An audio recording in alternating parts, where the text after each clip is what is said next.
She snuck into the Korean Mafia boss's car to get away from her mean ex. He whispered, "I'll keep you safe." Truth be told, I had no clue the guy sitting in the shadowy spot of that fancy car was the scariest crook in town. I just knew the guy chasing me down the road was gonna sell my body to pay off his betting debts. If the thought of running from a bad guy just to end up with an even bigger threat gets your heart pounding, smack that like button. Hit subscribe now and share your city and what time you're watching, cause the choice I make in the next 10 seconds flips my whole life upside down. The bruise on my upper arm was turning yellow, like a blurry map of where Kyle's fingers had squeezed in 3 days ago, 'cause I got the wrong coffee kind. That was my everyday life. A careful walk on thin ice, making sure my breathing wasn't too noisy. I stuck around 'cause I trusted him when he said nobody else would want a girl like me. A girl who took up too much room,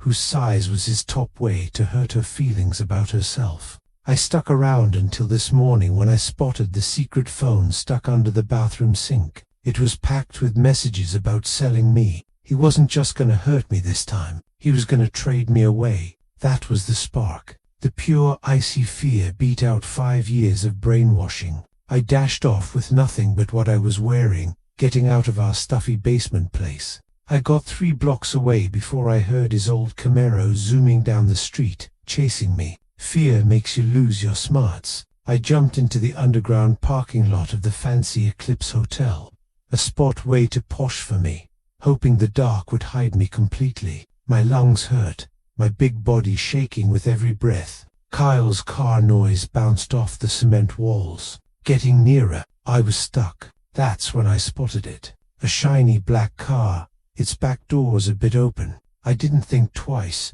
I just pushed myself in, falling onto the soft leather floor, curling up as small as my size.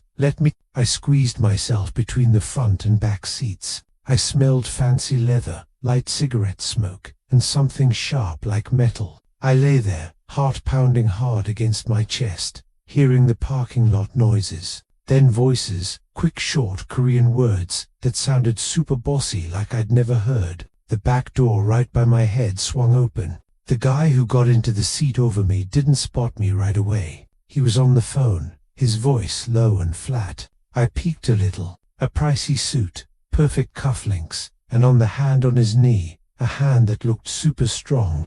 A big colorful tattoo of a twisted dragon showed a bit. He gave off a scary calm vibe. He hung up and moved a bit. That's when he saw me. I stopped breathing. I thought he'd yell. I thought he'd grab my hair and throw me out on the cement. Instead, it was quiet. He looked down at me, his eyes dark, shaded and totally blank. There was no surprise on his face, just a cool checkout. He saw my face with tear marks, the cheap ripped t-shirt, and the pure fear shaking from me. He didn't look at me with yuck like Kyle did. He looked at me like I was a lost thing that suddenly got cool. Before he could talk, a shadow hit the car window. My blood froze. Kyle. He was outside, his face smooshed against the dark glass, his eyes crazy. He couldn't see in well, but he knew I was close. He started pounding on the glass, yelling bad words that were quiet from the cars, soundproofing, but I knew them all by memory. "Alicia, get your big butt out here. I know you're hiding." I made a weak whine sound that slipped out before I could stop. I shut my eyes tight, waiting for the pain that was coming. I was waiting for this stranger to toss me to the bad guy to save his seats. The Korean guy didn't budge. He didn't jump at the pounding. He just watched me. He saw how I jerked with every hit on the glass, the way I tried to vanish into the floor mats. The pounding quit. I heard Kyle yelling at somebody else, maybe hotel guards. The stranger over me leaned down. The smell of danger and fancy cologne hit me. His voice was super quiet, but heavier than any yell Kyle ever did. It was a voice for giving orders that decided if people lived or died. "Stay down," he ordered. Not mean. Then he did something that changed my whole world. He reached down, his big hand hanging for a second before softly, almost unsure, resting on my shaking shoulder. It wasn't a grab. It was a heavy, steady touch. "He will not touch you again," he whispered, the promise going through his hand into my bones.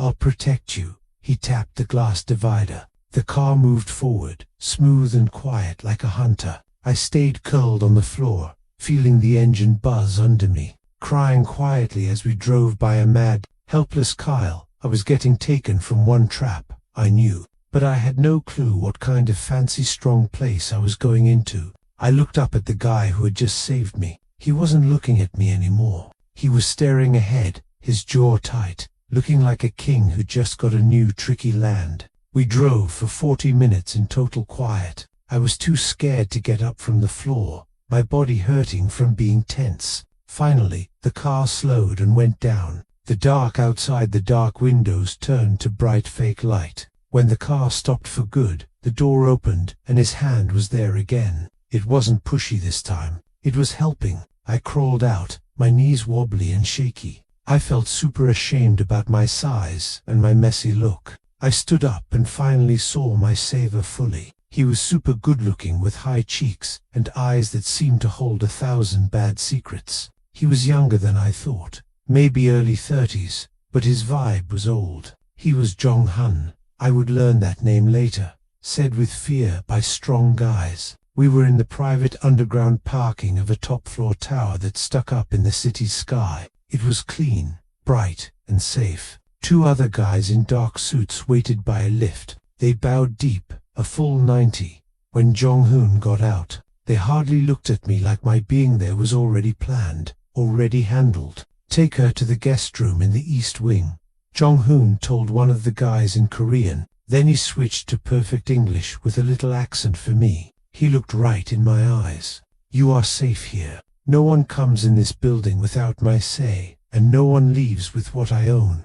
Own, the word made me cold inside, but weirdly, it didn't scare me like from Kyle. With Kyle, being owned meant being a punch toy, something to use and throw away. With Jong-hun, it sounded different. It sounded like being put in a safe. It sounded like worth. I was taken away from him down long halls of glass and metal. The top floor was a huge palace. I was shown to a room bigger than my whole old place. The guard pointed to a closet full of clothes made of silk that felt like water on my fingers. I was left alone in the quiet. I walked to the big window from floor to ceiling and looked at the city below. I felt like a special rare bird caught in a net, waiting for the owner to decide what to do with me. I wasn't free. Not really. I had just swapped a rusty trap for a gold one. The first week was a mix of fancy stuff and being alone. I didn't see Jong-hun.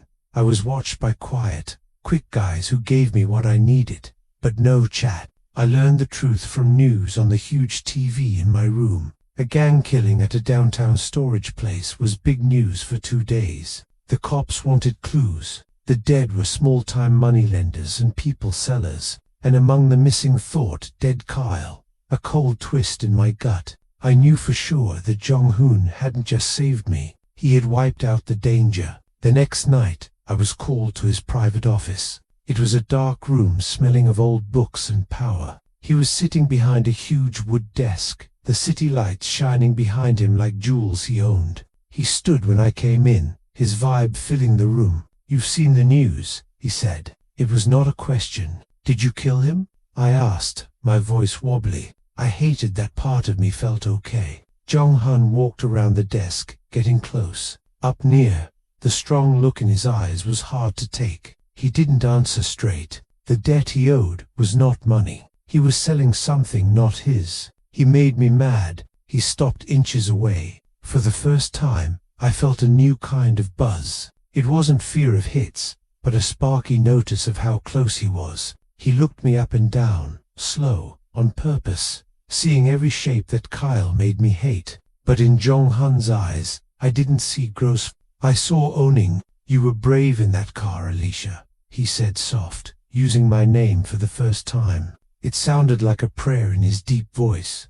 Terror makes most people dumb. You stayed quiet. You survived. He reached out and touched a bruise on my jaw, a goodbye mark from Kyle. His thumb followed the edge of it, his touch super light, super soft against the memory of the hurt. Why did you save me? I whispered. I'm nobody. I waved at my body. His eyes got narrow a bit, a quick anger on his face. but not at me. You think your worth is in how small you are. That guy broke you to feel big. I don't need to break stuff to know my strength. He stepped closer, his warmth coming to me. I kept you because when I looked in your eyes in that parking lot, I saw a want to live that matched mine. And because he stopped, his look going to my lips, then back to my eyes, because I decided I wanted you. It wasn't a love talk, it was a fact, a boss claiming land. You are mine now, Alicia. That line bounced in my head for the next 24 hours, rattling like a coin in a tin.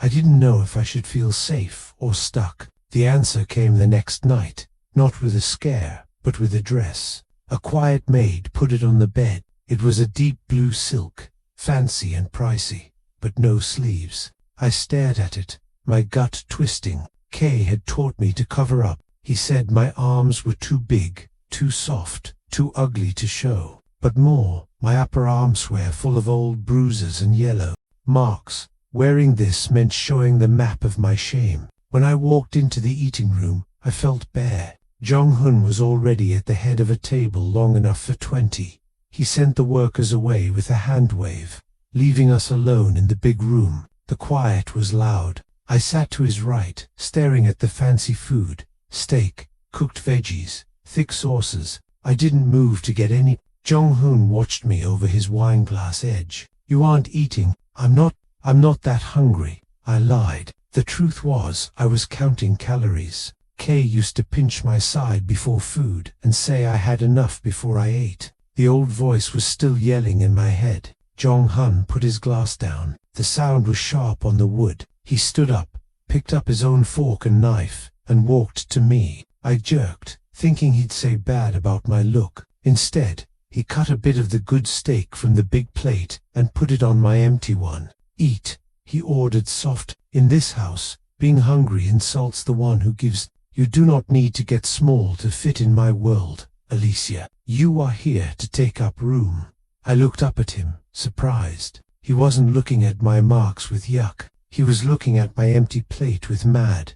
Not at me, but at why I was starving myself. I took a bite. It was the best I ever tasted. I don't know how to do this, I said, my voice shaky. I don't know how to be a woman he keeps. You are not kept, he fixed, his voice going lower. You are guarded. There is a difference. The next morning, the gold trap opened, but just a little. Jong-hun decided my clothes weren't good enough for my new spot. He didn't ask if I wanted to shop. He just said we were going. We took the black car to the fanciest shopping area in town. The buildings were glass and shiny, yelling rich. When we stopped at a shop that looked more like a museum than a store, Jong-hun didn't get out. He was on a call, talking fast Korean with a super focused look. Go inside, he told me, giving me a black credit card that felt heavy like metal. My guard will stand by the door. Get whatever you want.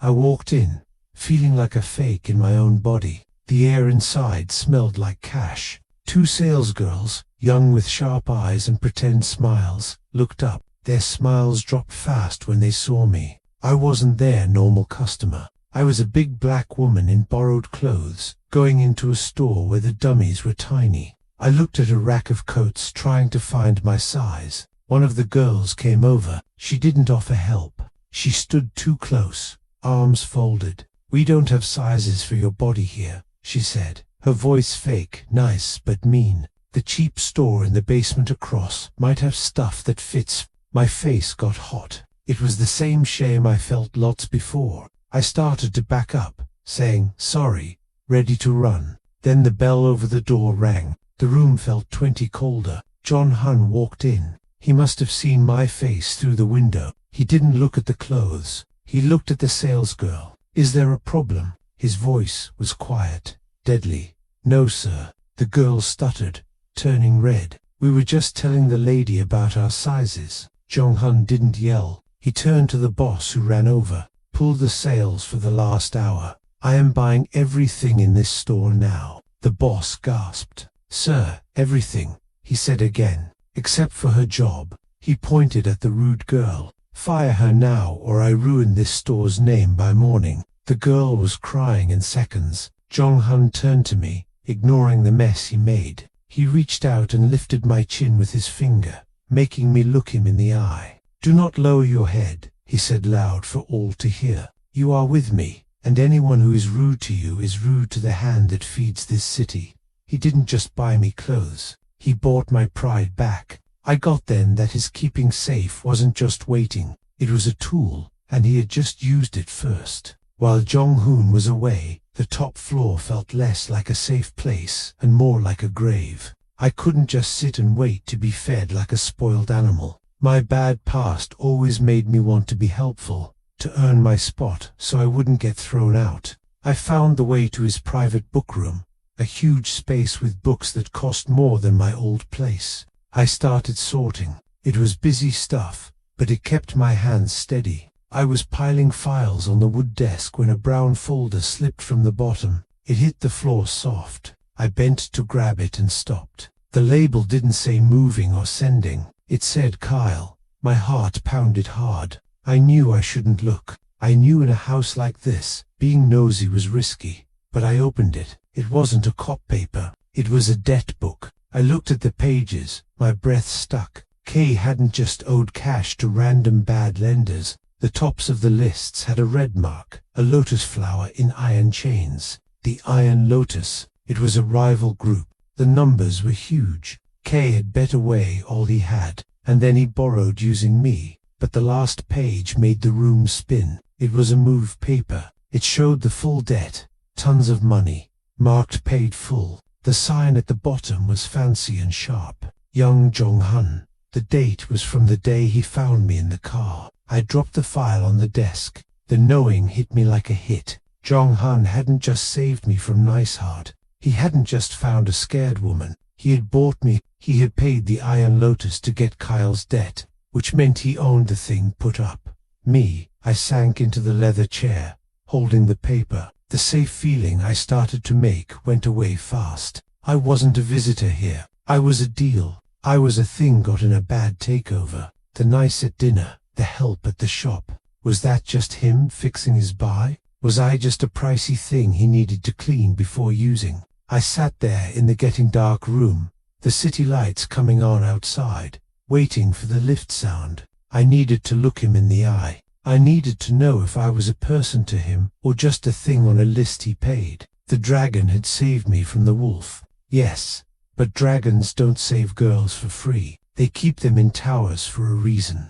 I didn't wait long, but it wasn't Jong-hoon who found me. The big double doors of the book room opened, and a woman came in. I knew her from Quixie's in the hall. This was director Min Jong-hun's second boss. She was scary pretty with sharp face and a suit that cost more than my life money. She didn't look at me with wonder. She looked at me with cold, hard hate. She saw the open file on the desk right away, a mean, small smile on her red lips. "So, you found the bill," she said, her voice smooth and cold as glass. She walked over, her heels clicking on the wood floor like shots. I was wondering how long it would take. "He bought the debt," I whispered, standing to face her. "Why?" Min laughed. "But there was no fun in it. You think he did it because he likes you. Don't be silly. Alicia Jong-hun doesn't take home lost dogs. He doesn't make field choices. He is a planner." She walked around me, looking me up and down. "The Iron Lotus has been trying to take our area for months.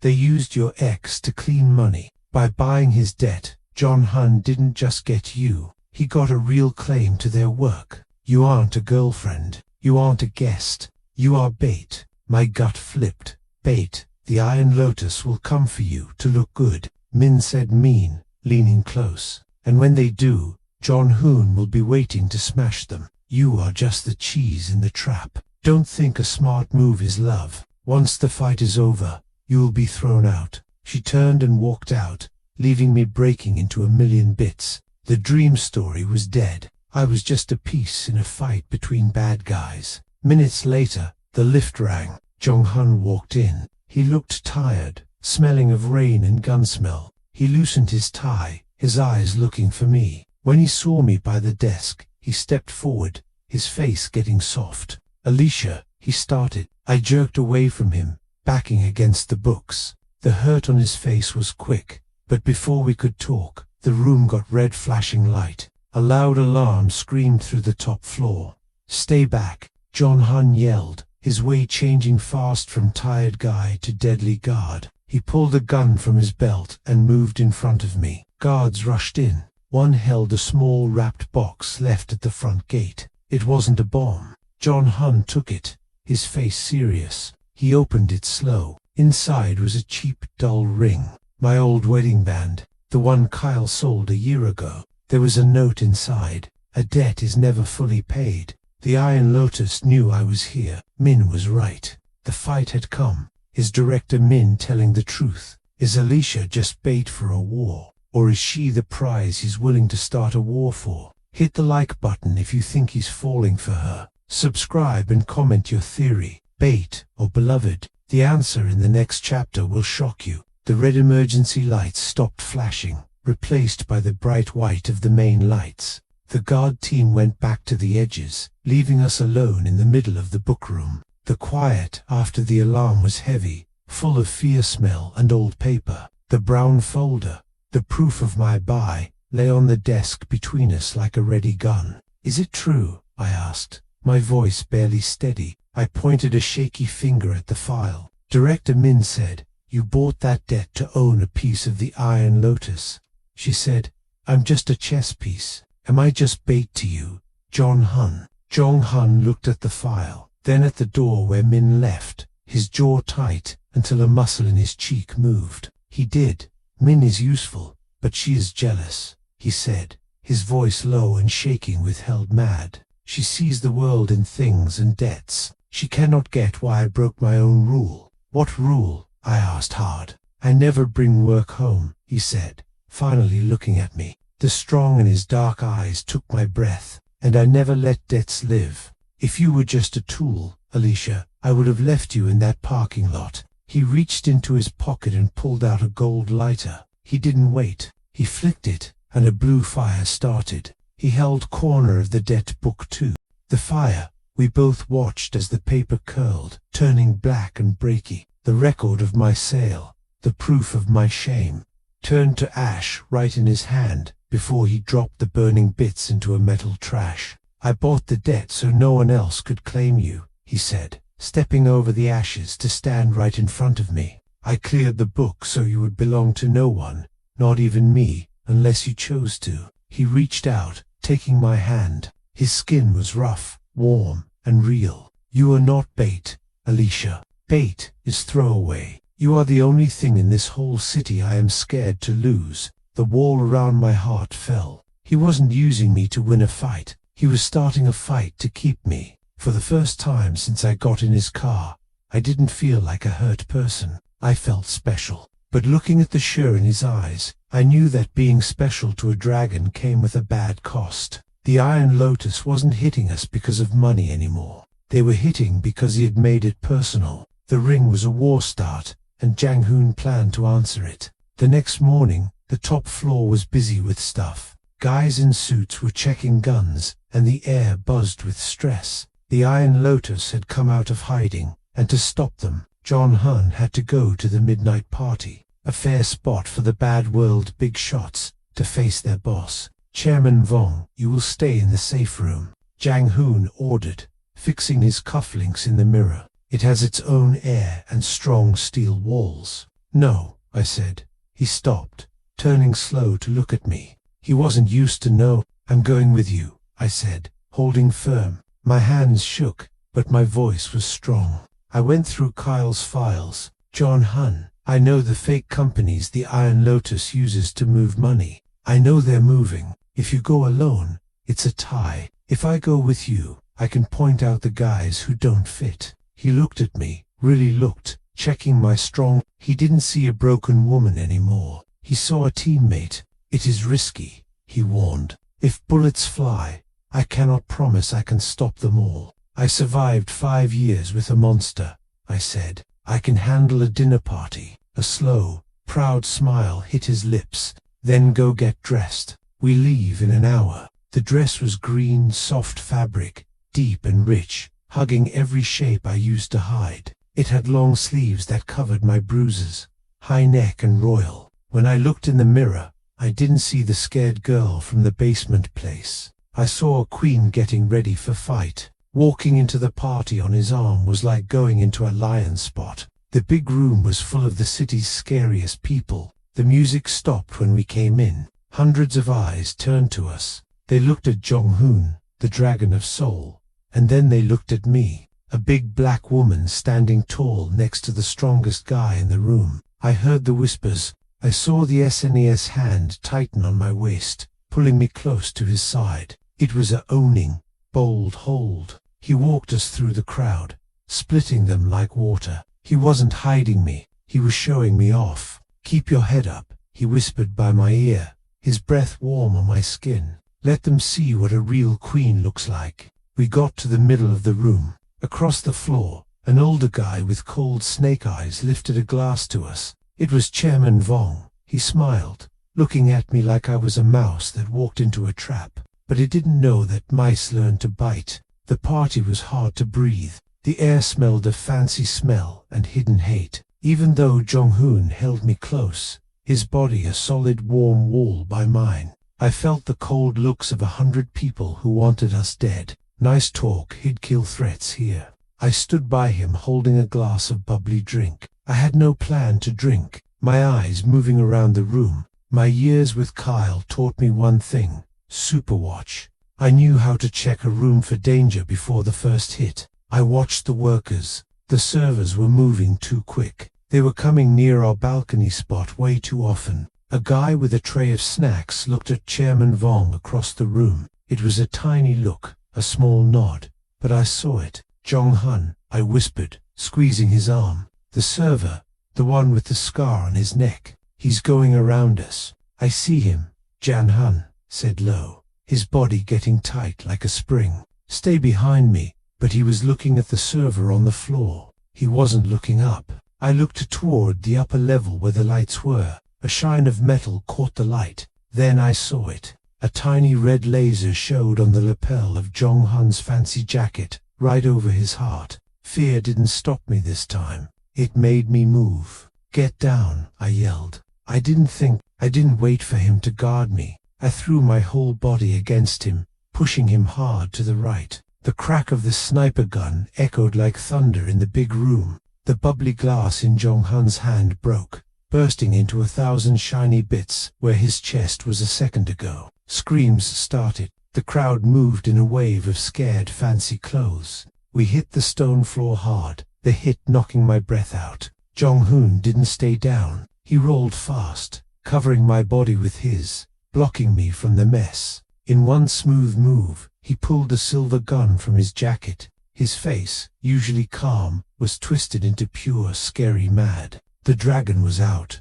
"Move," he yelled, pulling me up. He shot 2 times toward the upper level, stopping the sniper, then pulled me toward the kitchen door. He wasn't just saving himself, he was wild. I looked at him as we ran, seeing how he checked for dangers, how he kept his body between me and the open room. He was ready to burn everything 'cause someone dared aim at us. For the first time, the danger wasn't just around us, it was from him. I got then that I hadn't just saved a guy, I had let out a wild thing that was gonna eat everything to keep me safe. We didn't take the main lift, we ran through the kitchen, slipping on spilled drink and broken glass, bursting out to the loading spot where a plain grey van waited. It wasn't the fancy car. This was a getaway ride. The driver, a guy I didn't know, opened the back doors, and we jumped in just as bullets hit the cement wall behind. The drive was crazy. Jong-hoon didn't let go of me for a second.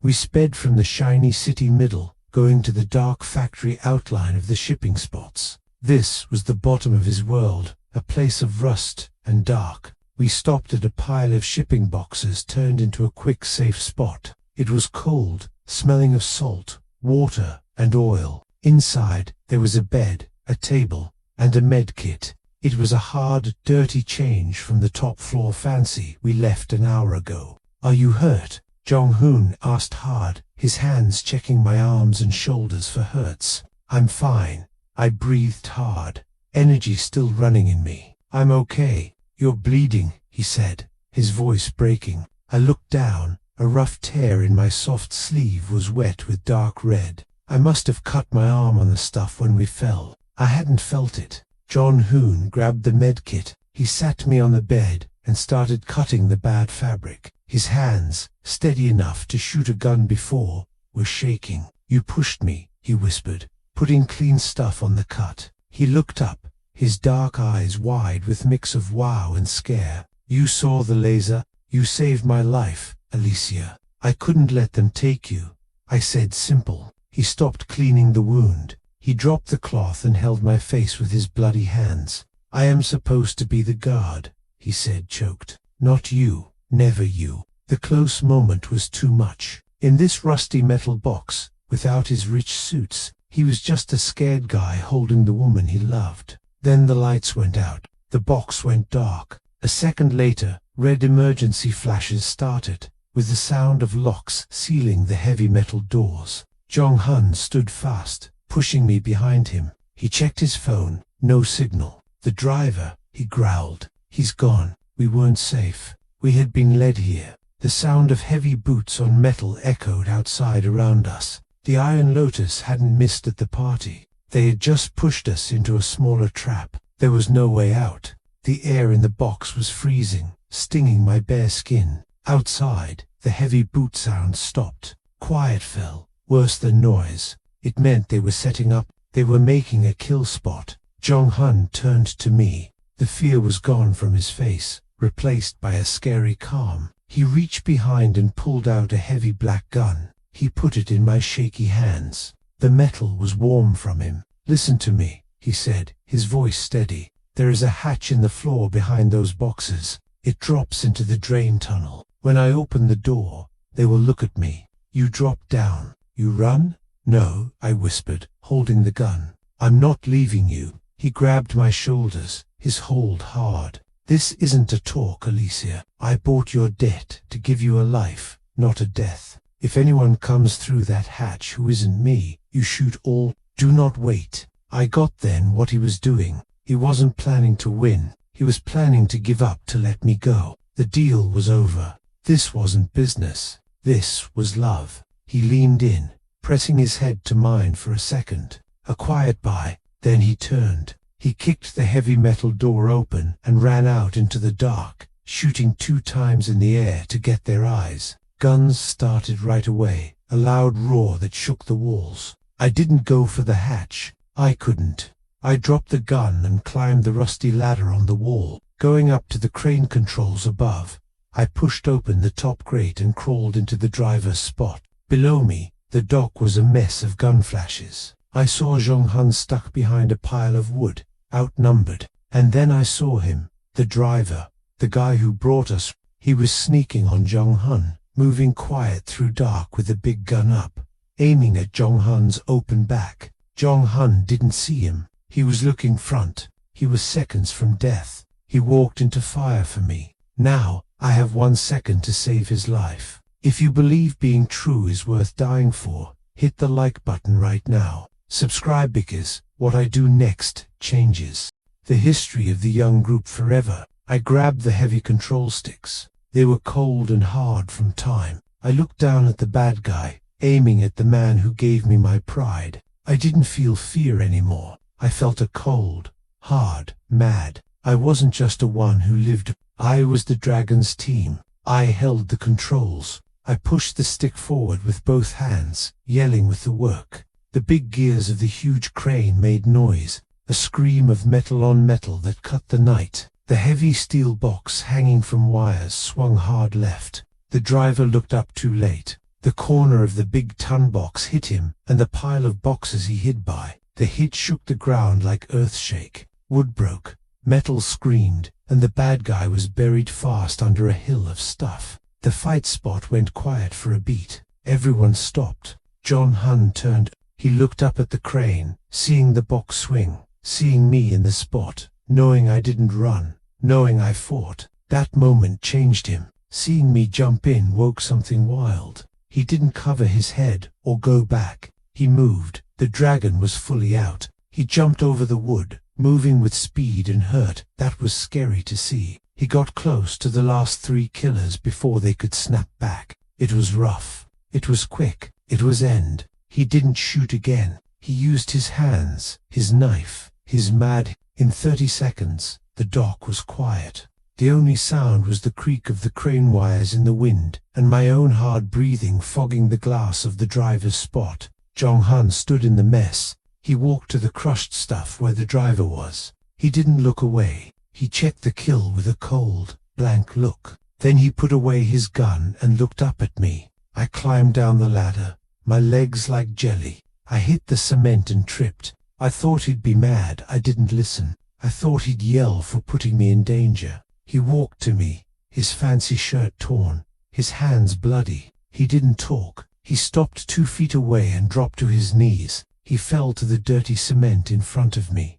Not weak, but in total respect. He wrapped his strong arms around my waist, burying his face in my belly, holding me so tight it almost hurt. He was shaking. "You stayed," he said into my dress, his voice full with feel. "Everyone leaves, everyone runs, but you stayed." I put my hand on his dark hair, feeling the shakes in his strong body. He wasn't the unbeatable bad boss then. He was a guy who spent life alone, finally knowing he didn't have to. "I told you," I whispered, pulling him close. "I'm not going anywhere."